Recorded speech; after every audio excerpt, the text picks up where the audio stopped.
But here is the main thing. Here's the thing I want to get to. This is the crux of the matter here. And I want to play cut 3, guys.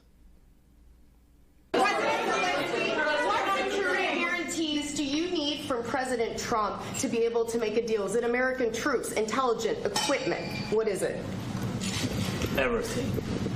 And really, it includes 2 parts.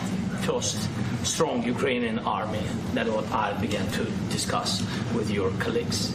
And it's a lot about weapon and then people and training missions and intelligence. And second, we will discuss with our Yeah, so that's where this guy loses me. What security guarantees you need? And he says everything, and including American. He says not just everything in terms of globally speaking. He's saying America needs to provide troops, weapons, etc. This is where you lose me, because our guarantees to him should be 0. We should have none. And I'm optimistic where this thing is going to shake out, that there are security guarantees. First of all, Putin's going to have to accept it, which I don't know why Putin would. So there's not going to be a peace unless there's something palatable for Putin. So Trump's going to have to figure out what that is.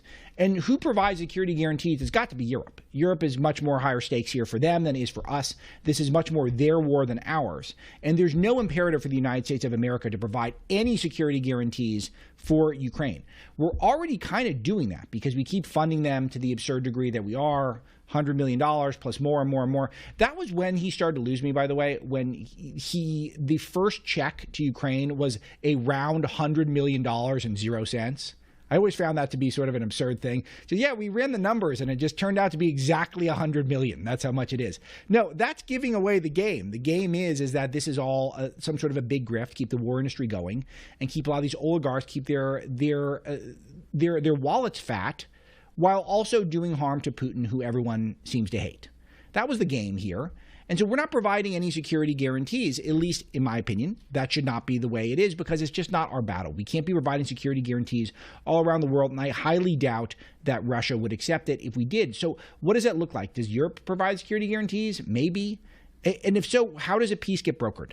The bottom line is, if there's any hint that Ukraine would become part of NATO at all, that amps up the intensity, because it makes it so that any sort of slight conflict could immediately devolve into a world war. And now that we have nuclear weapons, we can't play that game. Think about World War I. Think about how the assassination of Archduke Ferdinand leads to global war.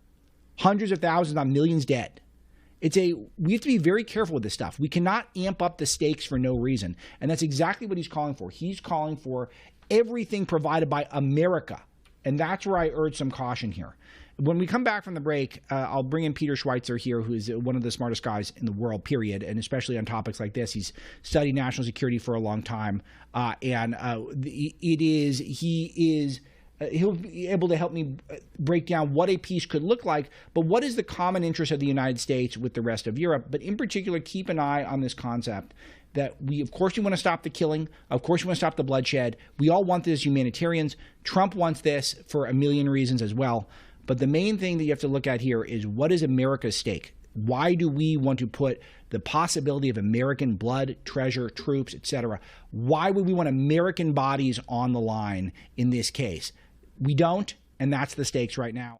For full shows, live and on demand, it's Salem News Channel.